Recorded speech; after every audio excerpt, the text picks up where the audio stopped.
오늘 보실 말씀 구약성경 464면에 사무엘하 1장 17절부터 27절 말씀까지를 제가 한 절 읽고 여러분들 한 절 읽고 교독하며 읽도록 하겠습니다. 다윗이 이 슬픈 노래로 사울과 그의 아들 요나단을 조상하고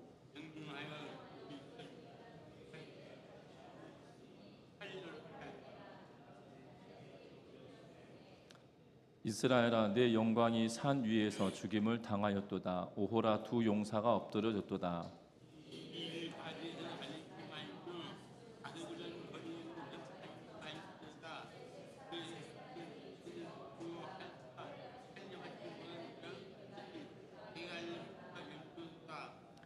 길보아 산들아 너희 위에 이슬과 비가 내리지 아니하며 재물 낼 밭도 없을지어다. 거기서 두 용사의 방패가 버림바 됨이니라. 곧 사울의 방패가 기름 부음을 받지 아니함 같이 됨이로다.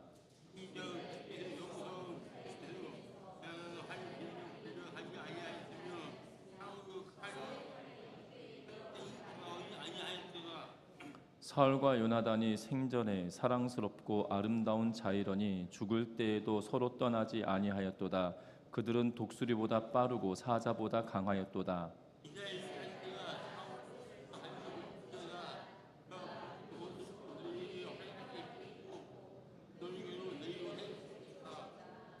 오호라 두 용사가 전쟁 중에 엎드러졌도다. 요나단이 내 산 위에서 죽임을 당하였도다.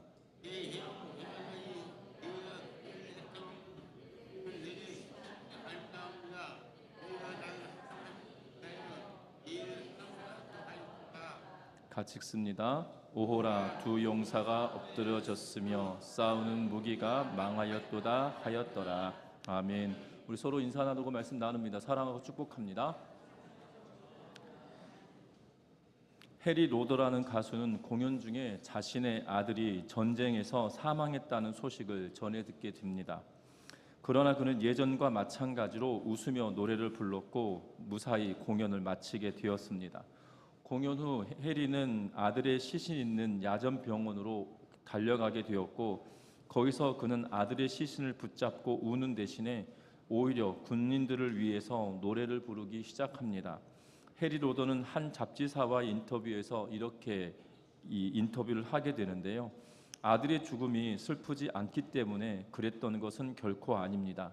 그러나 저는 고난을 맞는 인간의 태도는 다를 수 있다고 생각합니다. 세상을 비관해서 좌절하든지 또한 술을 계속 마셔서 파멸하든지 하나님께 슬픔을 맡겨 자유하든지 저는 여러 가지 속에서 하나님께 저의 슬픔을 맡기기로 결정했습니다. 하나님은 놀라운 위로와 힘을 공급해 주셨고 저는 다른 사람들에게 그것을 증거할 수 있었습니다. 라고 인터뷰를 했다고 합니다. 우리는 우리의 아픔과 때로는 슬픔이 우리에게 있을 때 우리는 그것을 어떻게 해결하려고 합니까? 이 해리 로더는 세 가지로 이야기하면서 사람들이 그 고난을 맞이할 때 세 가지 양식으로 맞이한다는 거죠. 하나는 이 세상을 비관해서 좌절하든지, 하나는 술을 마시며 파멸하든지, 하나는 하나님께 내 모든 것을 맡기고 자유하든지. 이 해리 로더는 자유함을 선택하고 하나님께 모든 것을 맡기기로 선택했다라는 사실입니다. 우리는 고난 중에서 하나님을 만나고 고난 중에서 하나님의 은혜를 체험하게 되어지는 우리 전미중앙교회 성도님들 되시기를 주의 이름으로 부탁드립니다. 삶의 정황 속에서 역사하시는 하나님의 뜻을 깨닫기가 생각처럼 쉽지 않을 수 있습니다.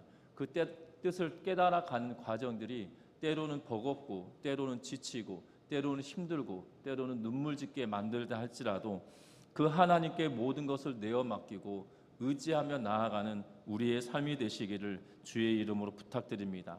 특별히 오늘 성경의 말씀은 블레셋과 이스라엘 간의 전쟁을 통해서 블레셋이 이스라엘을 이기게 되어지고 또한 이스라엘의 왕이었던 사울이 그리고 그의 아들들이 죽임을 당하게 되어집니다. 전사를 하게 되어지죠. 그리고 나서 그 소식을 다윗이 접하여지게 되고 그리고 다윗은 오늘 노래를 지어 부르고 있다라고 말하고 있는 것을 보게 됩니다. 특별히 17절과 18절 말씀을 통해서 보면 다윗이 지은 이 애가가 어떻게 알려지게 됐는지에 대한 배경을 설명하고 있는 그러한 모습을 보게 되고 그리고 19절부터 시작하여서 우리가 읽었던 27절 말씀까지는 그 애가의 내용들을 상세하게 적어놓고 있는 그러한 내용들을 보게 되어집니다. 먼저는 다윗은 잘 생각해 본다라면 다윗은 사울에 의하여서 10여 년간 쫓김을 당하게 되어집니다. 그리고 다윗은 이 사울이 죽었다라는 소식을 접하고 나면 어찌 보면 기뻐할 수 있는 일입니다. 왜냐하면 그의 목숨을 쫓아서 죽이기 위하여 쫓아다녔던 사울, 그리고 사울이 없다라면 이미 다윗은 이 10여 년 전에 이미 소년이었던 시절에 군대에 징집되어지기 이전에 그가 기름 부음 받아 사울을 뒷이어 왕이 되어질 것에 대하여 사무엘을 통하여 예언이 되어졌고, 그리고 기름 부음 받아졌던 사건들을 우리는 이미 알고 있습니다. 그것을 우리도 알고 있는 사실을 다윗도 알고 있는 거죠. 그러면 사울이 죽었습니다. 그러면 누가 왕이 되는 겁니까? 본인이 왕이 되는 일인데 기뻐해야 될 일 아니겠습니까? 그런데 다윗은 슬퍼하고 있는 것을 보게 되고 슬픈 노래를 지어 사람들에게 알리고 있는 모습을 봅니다. 어떻게 보면 원수였고 잠재적인 경쟁자였던 사울이 죽고, 그리고 잠재적인 경쟁자였던 그의 아들 요나단이 죽임을 당했다는 것은 어찌 보면 그에게 유익할 수 있을 것임에도 불구하고 유익함을 이야기하고 있지 않고 도리어 슬픈 이야기다라고 하며 노래를 부르고 있는 모습을 보게 됩니다. 그래서 저와 여러분들이 오늘 이 애가를 통해서 다윗의 성숙한 모습을 경험하고, 또한 저와 여러분들도 신앙으로 더욱더 성숙해가는 우리 전미중앙교회 모든 성도님들 되시기를 주의 이름으로 부탁드립니다. 먼저 우리가 17절과 18절 말씀을 다시 한번 읽어보겠습니다. 다윗이 이 슬픈 노래로 사울과 그의 아들 요나단을 조상하고 명령하여 그것을 유다 족속에게 가르치라 하였으니 곧 활 노래라 야살의 책에 기록되었으되. 아멘. 오늘 애가의 서문을 이야기합니다. 배경 설명을 하고 있는 것을 보게 되죠. 저자는 다윗이고 추도의 대상은 사울과 요나단이다 라고 이야기합니다. 그래서 17절에 사울과 그의 아들 요나단을 조상하고 라고 말하고 있는 것을 보게 되죠. 다윗은 사울과 요나단이 이 노래, 이 시의 주인공인 것을 말하고 있는 것을 봅니다. 특별히 한글 성경은 번역할 때 활의 노래다라고 번역해 놓고 있고, 또한 다른 번역된 성경들을 통해서도 보면 활의 노래다, 활 노래다라고 번역해 놓고 있는데요. 사실 원문은 그냥 활만 써놓고 있는 것을 보게 됩니다. 활 노래가 아니라 그냥 활이다라고 쓰고 있는데요. 왜 활이라고 쓰고 있냐면 요나단이 가지고 있던 무기 가운데 활이 요나단을 상징하고 있는 그러한 이 무기였기 때문에, 그리고 요나단 그러면 칼을 잘 쓰기보다 활을 잘 쓰는 사람인 것처럼 보여집니다. 그래서 다윗과 요나단이 헤어질 때, 특별히 사울이 그를 죽이려 한다라는 이야기를 듣고 다윗을 도망시킬 때 이 요나단이 가지고 있었던 건 무엇이었냐면 활이었거든요. 어떻게 보면 요나단에게 있어서 활은 그를 상징하고 그가 가장 잘 다루는 무기 가운데 하나였던 걸로 추정되고, 그래서 활 그러면 요나단을 상징하는 그러한 말입니다. 그래서 그냥 제목이 활인 것입니다. 그런데 번역된 성경들은 활 노래다라고 덧붙여 삽입하여서, 노래라고 하는 단어를 삽입하여서 이야기하는데, 지금 다윗이 쓰고 있는 이 시는 활이라고 하는 제목의 시다라고 생각하시면 되겠습니다. 그런데 분명한 것은 앞서 말씀드렸던 것처럼 다윗은 사울이 죽고 요나단이 죽는 것이 그에게 유익한 일이었을 겁니다. 그런데 그는 유익하다고 말하지 않습니다. 사울의 죽음에 대하여 진심 어린 애도를 하고 있고, 또한 요나단의 죽음에 대하여서도 깊은 애도를 하고 있는 그러한 모습을 보게 됩니다. 진심으로 슬퍼하고 있는 것을 보게 되죠. 왕의 자리가 다윗의 인생의 목표가 아니었다라는 겁니다. 또한 다윗의 목표는 그가 왕이 되는 것이 목표가 아니라 사울에 대하여서 그가 기름 부음 받은 자로서의 삶을 온전히 살아가도록, 그 왕의 역할을 잘 감당하도록 하는 것이 어떻게 보면 다윗의 깊은 의지였을 것입니다. 다윗의 일생이 왕이 되는 것이다라는 목표를 세웠다라면 사울을 2번 죽일 수 있는 기회가 있었을 때 사울을 죽이는 것이 당연했을 것입니다. 그런데 다윗은 사울을 죽이지 않았던 이유는 사울은 기름 부음 받은 자다, 다시 말하면 우리가 이해하기 쉽게 표현하면 메시아 된 자다라고 이야기하고 있기에, 그 메시아 된 자가 메시아로서의 역할을 잘 하도록 하는 것이 다윗의 역할이었다라고 그는 생각하고 그가 메시아됨을 온전하게 인정하고 있는 그러한 모습을 보게 된다는 겁니다. 왕의 역할을 잘 감당하는 것이 다윗에게 있어서만큼은 사울에게 요구하는 것이었고 사울이 그렇게 되기를 바라는 마음이었다는 거예요. 그런데 지금 그 메시아, 다시 말하면 기름 부음 받은 자 되었던 사울이 죽임을 당했고 죽게 되어졌다라는 사실입니다. 분명한 것은 본인이 지도자될 준비도 되지 않았다라고 여기고 있고 또한 자기가 어떻게 나라를 세워갈 것인지에 대한 구상도 되어지지 않는 그러한 상태에 그는 너무나도 슬픈 상황이 되어졌다는 거죠. 마치 그 나라의 해와 같은 그 나라와 민족을 이끌어갈 지도자가 한순간에 없어진 것에 대하여 애통해하고 슬퍼하고 있는 그러한 모습을 보게 된다는 겁니다. 저와 여러분들도 기억할 것은 하나님의 뜻이 어디에 있냐라는 거예요. 다윗은 하나님의 뜻이 사울을 통하여 하나님의 나라와 그 백성들을 이끄시고 인도하셨다는 거죠. 그 과정 가운데 사울이 교만하여져서 하나님의 음성을 듣기보다 세상과 사람들의 음성을 더 크게 들었던 사울의 모습이었다 할지라도 다윗이 기대하고 바라였던 본심의 마음은 그가 왕됨을 온전하게 수행할 수 있도록 감당하도록 돕는 것이었다라는 사실입니다. 분명한 것은 다윗이 이렇게 슬퍼하고 있는 이유는 다른 이유가 아니라 하나님께서 사울을 세우실 때 사무엘을 통하여서 그를 왕으로 세우실 때 그냥 허투루게 세우신 것이 아니라 그를 택하여서 불러 세워주셨다라는 거죠. 그러면 하나님께서 그를 불러 세워주셨다라는 것은 하나님의 마음이 사울에게 있었고 사울을 통한 하나님의 뜻이 거기에 있었다라는 겁니다. 또한 다윗을 통하여서 아말렉을 진멸하라고 명령하실 때 사울을 통하여 그 일들을 감당할 만한 그릇이 되었고 준비될 환경이 되었기 때문에 그를 사용하고 계셨다라는 사실이죠. 다시 말하면 하나님의 의지와 하나님의 뜻은 사울을 통한 이스라엘 백성들을 통치하는 그러한 일이었다는 겁니다. 사울이 이스라엘을 통치함은 그냥 단순히 사울의 머리와 계획 속에서 이스라엘을 통치해 나간 것이 아니라 하나님을 대리하여서 이스라엘을 다스리는 하나님의 뜻을 가진 자, 하나님의 눈이 그곳에 있는 자였다라는 사실입니다.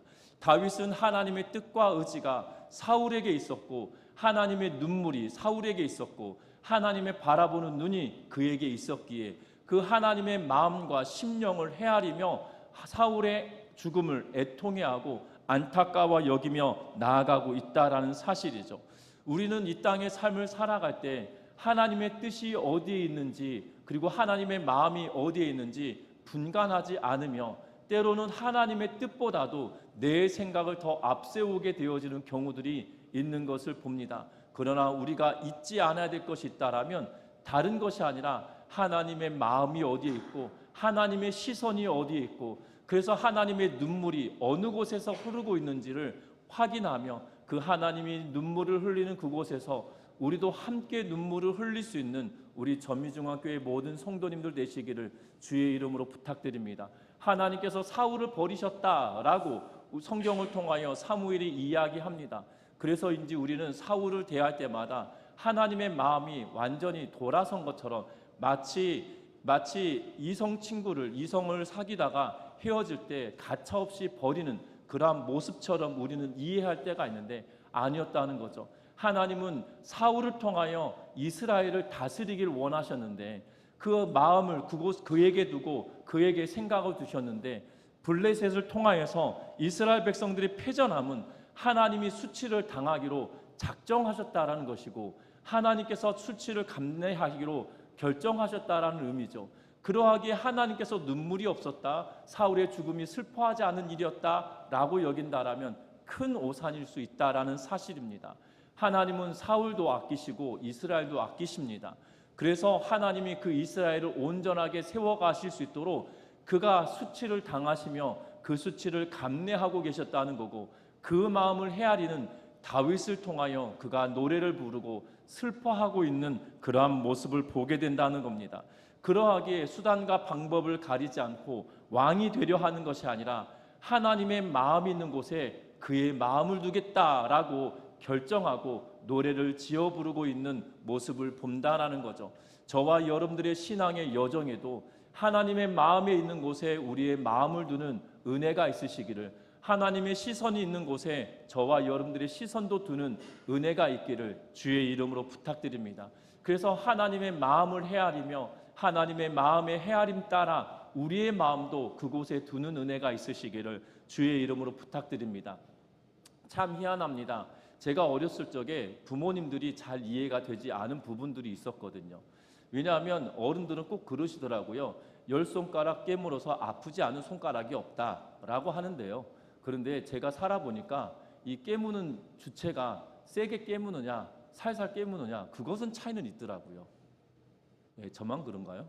예, 제가 좀 소심해서 그런지 세게 깨물 때도 있고 살살 깨물 때도 있습니다. 아픈 손가락이 다 아프지만 좀 더 아프게 깨무는 게 있고 좀 살살 깨무는 게 있습니다. 그 살살 깨물고 세게 깨물고 그 차이가 어디에 있습니까? 부모 마음을 잘 헤아리는 자녀에게 희한하게 더 마음이 가는 것 같아요. 그렇지 않으시던가요? 저만 그런가요? 예, 부모의 마음을 잘 헤아리는 자녀에게 더 마음이 갑니다. 분명한 것은 다윗도 그런 거 아니겠습니까? 하나님을 아버지로 두고 하나님은 그의 주인으로 살아가고 있는 거죠. 그러면 그 주인이 무엇을 원하는지, 무엇을 바라는지 거기에 마음 두고 생각을 두며 살아가면 하나님의 은혜가 더 들게 되어진다는 사실입니다.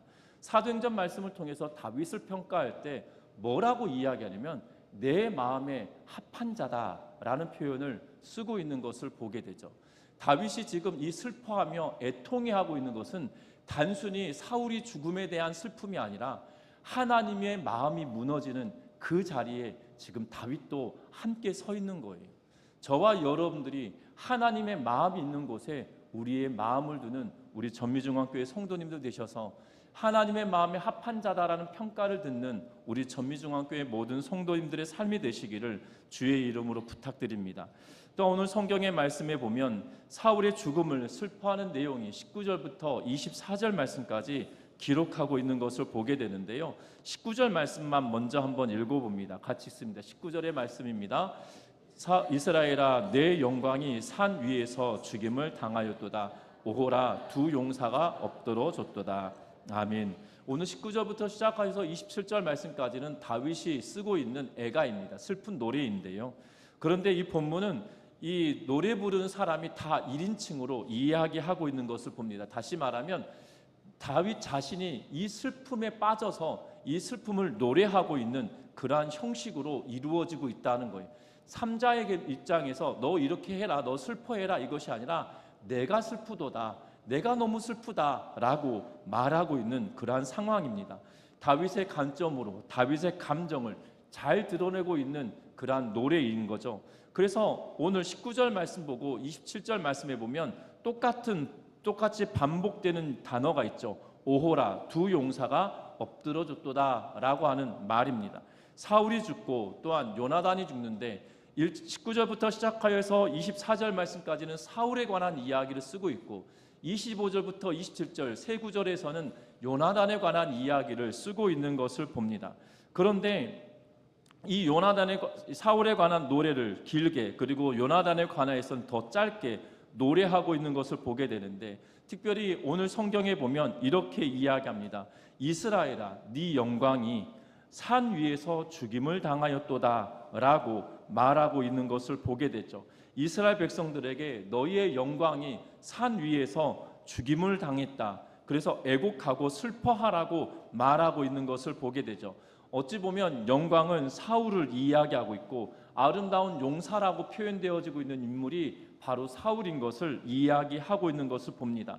뿐만 아닙니다. 그들이 죽었던 곳은 산이다라고 번역하고 있지만 원문은 높은 곳이다라는 의미로 산을 말하고 있는 단어를 쓴 것이 아니라 높은 곳에서 죽었다라는 의미로 쓰고 있어서 우리 한글 번역에는 산이다라는 표현으로 쓰고 있는데요.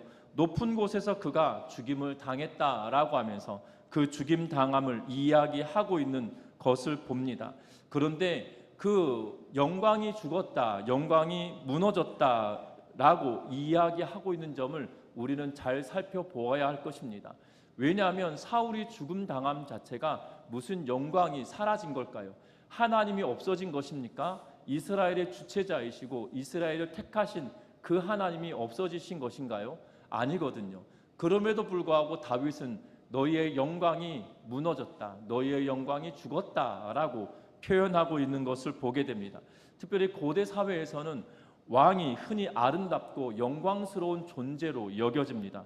왜냐하면 왕은 그 나라를 상징하고 그 나라를 대표하는 그러한 인물로 추앙받고 있기 때문입니다. 그래서 그가 죽임 당했다는 것은 이스라엘의 영광이 꺾여 버렸다라고 평가하고 그렇게 말하고 있는 것을 보게 되죠. 그래서 뭐라고 이야기하고 있냐면 다윗은 이 전쟁의 패배에 대해서 이야기하는데 전쟁의 패배를 이야기할 때 19절에서 한 번 이야기하고 25절에서도 한 번 더 이야기합니다. 그래서 오호라 두 용사가 전쟁 중에 엎드러졌도다라고 이야기하고 그리고 27절에도 두 용사가 무너졌도다, 엎드러졌도다라고 이야기하면서 전쟁에 패배하였던 것을 이야기합니다. 그런데 20절 말씀 보면 독특한 표현을 쓰고 있습니다. 20절 말씀 같이 읽어봅니다. 이 일을 가드에도 알리지 말며 아스글론 거리에도 전파하지 말지어다. 블레셋 사람들의 딸들이 즐거워할까? 할례 받지 못한 자의 딸들이 계가를 부를까 염려하도다라고. 아멘. 오늘 성경의 말씀에 보면 이 20절 말씀은 여러분들 시다라고 생각하고 보면 우리는 이 초중고 다닐 때 시를 해석할 때 가장 먼저 시를 분석할 때 제일 먼저 하는 게 이거잖아요. 각 연이 어떻게 되느냐, 1년, 2년, 3년 이렇게 배우고 그리고 각 연에 한 줄 한 줄을 행이다라고 해서 연과 행에 대해서 설명을 듣고 그 연과 행을 나눈 그 띄어쓴 그 간극의 사이에 그 뜻을 해석해 내야 된다라고 배웁니다. 사실 그 시를 쓰고 있는 시인이 진짜 그런 의도를 가지고 썼는지는 잘 모르겠지만 시를 해석하고 시를 읽어가는 사람들은 그 시인이 표현하고 있는 그 내용을 고스란히 이입하여서 그 시를 통해서 때로는 눈물을 짓기도 하고 때로는 웃기도 하고 하는 것을 보게 되죠. 저는 개인적으로 시가 제일 힘들었던 것 같습니다. 국어 시간에 시를 볼 때마다 제일 힘들었고 그래서 성경을 읽을 때도 이 문학적인 시를 이해하는 그 문학적인 소양이 좀 딸리다 보니까 욥기, 시편, 잠언, 전도서, 아가서가 제일 힘든 것 같아요.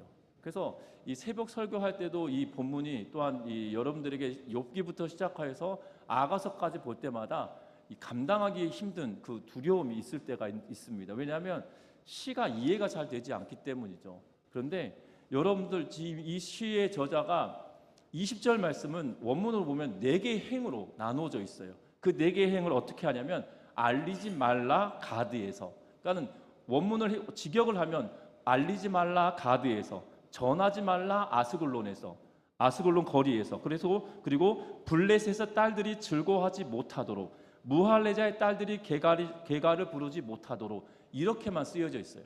쉽게 말하면 알리지 말라 가드에서, 그래서 알리지 말라는 하는 문장을 앞에다 두고 그리고 전하지 말라 아스글론의 거리에서 하면서 전하지 말라라는 말을 앞에 두고 그리고 블레셋의 딸들이 즐거워하지 못하도록 하면서 못하다라고 하는 부정사가 뒤에 붙어 있는 것을 봅니다. 또한 무할레자의 딸들이 계가를 부르지 못하도록 하면서 그 부정사가 뒤에 있는 그러한 모습을 보게 되죠. 분명한 것은 계속 말합니다. 알리지 말라, 전하지 말라, 알지 못하게 하라, 부르지 못하게 하라 라고 하며 지금 이스라엘이 패전했다라는 소식이 그들에게 알려지지 않게 하라고 지금 다윗은 그 사울의 죽음에 대해서 애통하면서 이스라엘의 패전이 알려지지 아니하도록 하라라고 말하고 있는 것을 보게 되어집니다. 왜 그럴까요? 이미 다 알려졌어요. 블레셋이 승전보를 울리고 블레셋이 승리했다는 소식이 삽시간에 퍼져 그들의 본국에 알려진 것은 당연한 일일 것입니다. 그런데 그것을 알리지 말라라고 하고 있어요. 이미 알려진 사실임에도 불구하고 알리지 말라 가드에서, 그리고 전하지 말라 아스글론 거리에서, 그리고 블레셋 딸들이 즐거워하지 못하도록 무할레자의 딸들이 계가를 부르지 못하도록 하라라고 하며 지금 다윗은 그들이 알려지지 아니하도록 하라라고 말하고 있는 것을 보게 됩니다. 여러분들 참 희한하지 않습니까? 이순신 장군께서 전사하면서 무슨 말을 남기셨나요? 나의 죽음을 적에게 알리지 말라라는 말씀을 남기셨잖아요. 그러면 그 말을 알리지 않아야 되잖아요. 근데 우리도 다 알고 있어요. 전장에서 이 알리지 말라라고 하는 이야기를 우리도 다 알고 있죠. 그러면 여러분들 다윗이 알리지 말라라고 한다고 해서 알려지지 않을까요? 아니거든요. 그런데 다윗은 굳이 이미 패전했고 사울이 죽은 것을 이미 다 알아요. 블레셋 사람들이 사울을 죽이고 나서 사울의 죽음을 두고 어떻게 했냐면, 왜냐하면 벽산 성벽 벽에다가 그의 시신을 매달았기 때문에 블레셋 사람들이 사울의 죽음에 대하여서 이미 다 알고 있고 소문은 날대로 다 났음에도 불구하고 그렇게 하지 말라라고 애통한 마음으로 하고 있는 것을 보게 되죠. 그 이유는 다른 데 있는 것이 아니라 앞서 설명했던 것처럼 영광이라고 하는 단어 때문이에요. 왕의 죽음은 단순히 왕의 죽음이 아니라 이스라엘의 패전은 하나님의 수치를 나타내고 있기 때문이고, 하나님의 수치를 스스로 하나님께서 그 수치의 자리로 내려가셨지만 그 수치 당함을 알리지 않도록 하는 것이 그에게 이 애가를 지어 부르는 목적이다라는 사실이죠. 하나님이 그들을 돌보지 않으셔서 하나님이 그들을 내어주심으로 말미암아 하나님의 스스로가 수치 당하기로 결정하셨고 그 영광이 무너져 내려버렸기 때문에 그 하나님의 수치됨을 하나님이 스스로 수치 당하기로 결정하셔서 수치를 당하고 있는데, 그렇다고 해서 그 백성들 가드와 아스글론 사람들이 즐거워하고 기뻐하지 않도록 만들라라고 말하면서 이스라엘이 슬퍼하라고 말하고 있는 것을 보게 됩니다. 다시 말하면 소문이 나는 것을 막고 있는 것이 아니라 이스라엘 백성들이 그 안타까움을 같이 공유하라라고 말하며 누구에게까지 그것을 알리고 있습니까? 18절 말씀해 보면 유다 지파, 유다 족속에게까지 그것을 다 알리고 그것을 함께 공유하게 하고 있는 모습을 보게 된다는 겁니다. 여러분들, 이스라엘 백성들이 죽임당함은, 이스라엘 백성들이 패전당함은 단순히 하나님의 영광이 사라져버리고 하나님의 영광이 무참하게 짓밟힌 것으로만 그쳐진 것이 아니라, 그것이 지금 사울의 죽음으로 말미암아 끝난 것이 아니라 그 안타까움이 누구에게까지 전이 되어지고 있냐면 다윗에게도 전이 되어져서 그 안타까움과 하나님의 수치당함을 내일처럼 느끼고 있고 내일처럼 여기고 있다라는 사실이죠. 여러분들 기억해야 할 것은 하나님께서 수치의 자리로 내려가기로 결정하셨다고 해서 그 수치가 그들만의 문제가 아니라 나의 문제가 되어진다라는 사실이에요. 여러분들 느헤미야 1장 말씀을 통해서 보면 느헤미야가 예루살렘으로부터 왔던 하나냐를 통해서 예루살렘이 얼마나 황폐한지 이야기를 접하게 되어집니다. 여러분들, 느헤미야가 예루살렘으로 돌아올 때 시기를 3차 귀환이다라고 표현을 써요. 1차 귀환 때는 스룹바벨과 이스라엘 백성들이 돌아옵니다. 그리고 성전을 지어요. 그게 에스라 1장부터 기록한 내용이거든요. 2차 포로 귀환은, 두 번째 포로 귀환은 예스라엘 중심으로 두 번째 포로 귀환이 이루어집니다. 그런데 이스라엘 백성들이 포로 귀환이 되어질 때 성전을 재건하고 하였던 일들로 인하여 기쁠 줄 알았어요. 그런데 느헤미야가 하나님으로부터 들은 소식은 성벽이 회파되어져서 성문이 불탔다, 성문을 세울 수 없는 만큼 상황이 좋지 않다라는 소식을 듣고 그 반응이 뭐냐면 느헤미야가 눈물을 흘리며 통곡하고 하나님께 기도하고 있는 것을 보게 되죠. 여러분들, 느헤미야는 지금 페르시아에서 고위직에 올라선 인물입니다.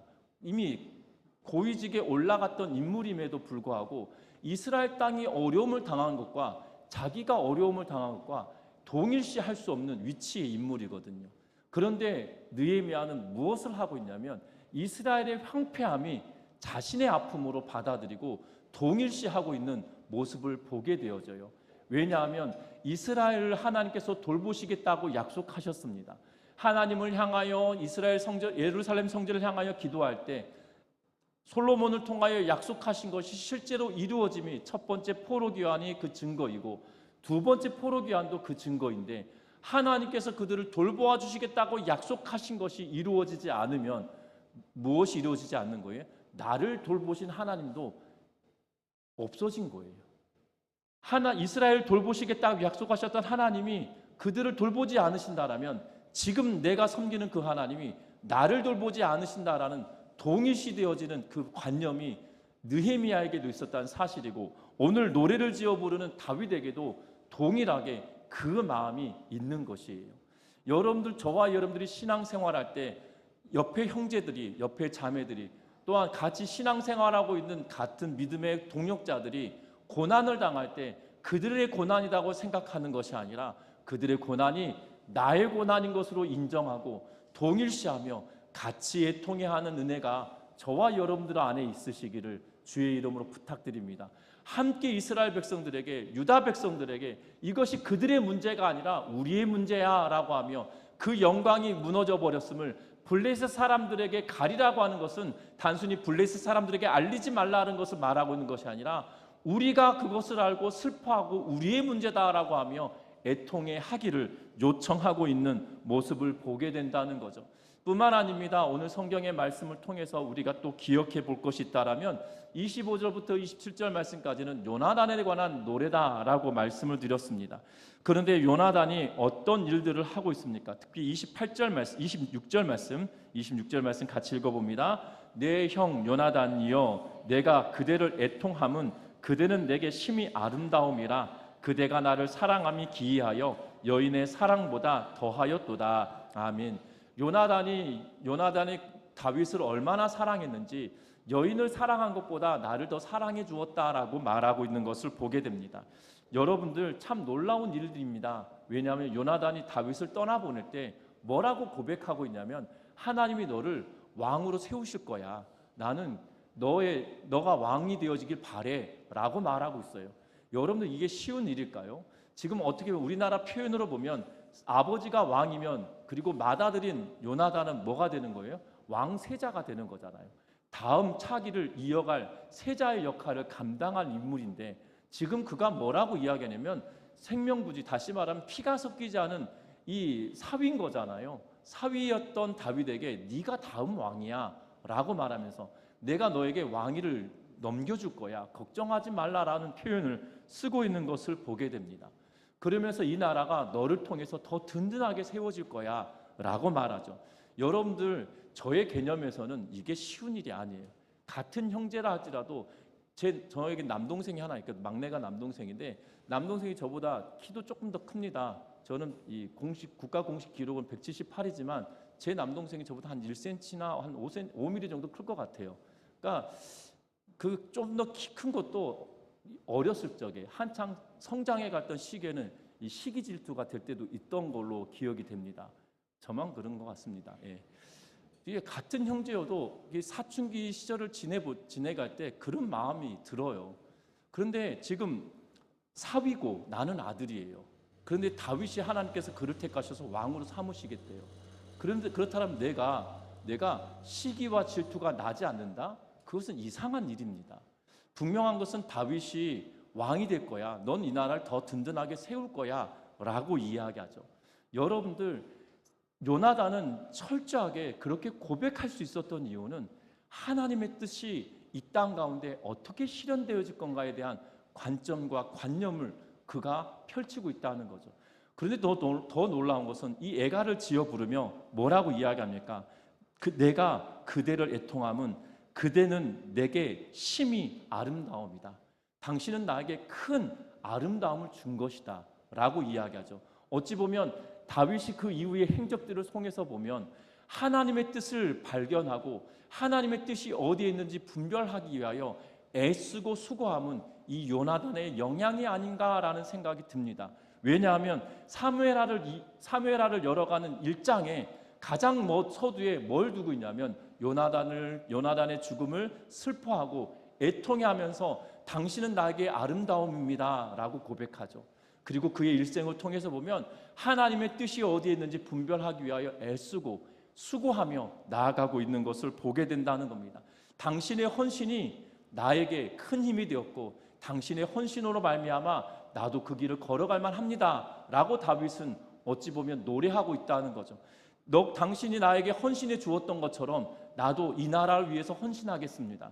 지금 요나단은 자기의 왕위까지도 너에게 내어주겠다라고 고백했던 이유는 하나님의 뜻이 너를 통하여 이 나라를 든든히 세울 거다라는 거였고, 다윗도 마찬가지로 하나님의 영광이 이스라엘에게 임할 것이기에 이 나라를 향한 하나님의 뜻이 어디에 있는지 당신을 통하여 내가 배웁니다 라고 고백하고 있는 것이죠. 저와 여러분들의 신앙의 여정도 똑같습니다. 분명한 것은 내 주변의 동역자들이 어떤 헌신을 하고 어떤 수고를 하였는지 그것을 기억하며 저와 여러분들도 그 길을 걸어내야 된다는 거죠.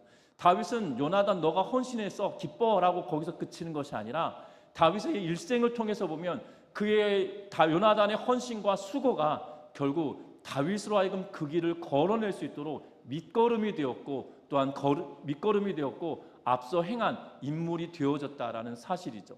저와 여러분들의 신앙의 여정에 우리 교회의 전미중학교의 80년 역사 속에 위대한 인물들이 분명히 있을 겁니다. 믿음의 행적을 걸어냈던 그분들이 우리에게 귀감이 되어지는 부분들이 있을 거예요. 분명한 것은 거기서 멈추면 좋은 것이 아니라 나도 그분의 헌신의 자리에 내가 서 있을 수 있느냐, 지금 그것이 더 중요하다는 사실이죠. 내가 믿음의 길을 걸어갔지만 거기에 머무르고 그냥 추억으로만 남기는 것이 아니라 그분들의 믿음의 행적에 내가 그들과 동일한 자리에 내가 서 있을 수 있느냐, 지금 그것이 더 관건이라는 거예요. 다윗은 요나단의 슬픔과 요나단의 죽음에 애통해하면서 뭐라고 이야기하냐면 당신의 헌신의 자리에 나도 그 길에 서겠습니다라고 어찌 보면 고백하고 있는 것과 똑같은 역할을 하고 있다는 점을 주목하면서 저와 여러분들의 신앙의 여정도 당신의 헌신에 나도 그 길에 서겠습니다라는 결단이 우리의 심령 가운데 충만하여지시기를 주의 이름으로 부탁드립니다. 그 길이 되어질 때 진심 어린 애통이 되었고 그것으로 인하여 이스라엘로 하여금 위로가 되게 만들고 있다라는 점이죠. 그래서 저와 여러분들이 이 안타까운 죽음 앞에, 안타까운 슬픈 노래 앞에 다윗이 무엇을 결정하고 어떻게 마음을 두고 있는지를 생각해 보면서 저와 여러분들의 신앙의 여정에도 동일한 은혜가 있기를 주의 이름으로 부탁드립니다. 말씀을 맺으려고 합니다. 다윗은 이 예가를 통해서 단순히 그 예가를 슬픈 노래를 지어 부른 것이 아니라 그 속에서 그 뜻을 헤아리게 만들고 있는 것을 보게 되죠. 우리들의 신앙의 여정도 동일합니다. 그냥 단순히 지나가 버린 추억이 아니라 우리의 믿음 앞에 우리의 앞서 행하였던 이들의 삶을 통해 보면서 우리의 신앙의 여정이 정말 그들과 동일한 길로 걸어낼 수 있는 그러한 굳건한 믿음으로 살아가는 우리 전미중학교의 모든 성도님들 되셔서 하나님의 기대를 저버리는 것이 아니라 하나님의 기대에 부응하며 그 하나님의 눈이 있는 곳에 우리의 마음과 생각을 두며 하나님의 눈물의 자리에 우리가 동일하게 눈물을 흘리며 하나님의 뜻 앞에 우리의 뜻을 두고 살아가는 우리 전미중학교의 모든 성도님들 되셔서 이 나라 민족과 또한 열방이 주께로 돌아오는 그날을 기대하면서 정말 우리도 동일하게 살아가는 믿음의 성도님들 되시기를 주의 이름으로 부탁드립니다. 그래서 그냥 이 땅의 신앙생활함이 그냥 신앙생활이다가 아니라 하나님의 뜻을 나를 통하여 이루길 원합니다라는 결단과 수고가 우리에게 있으시기를 주의 이름으로 부탁드립니다. 찬양합니다.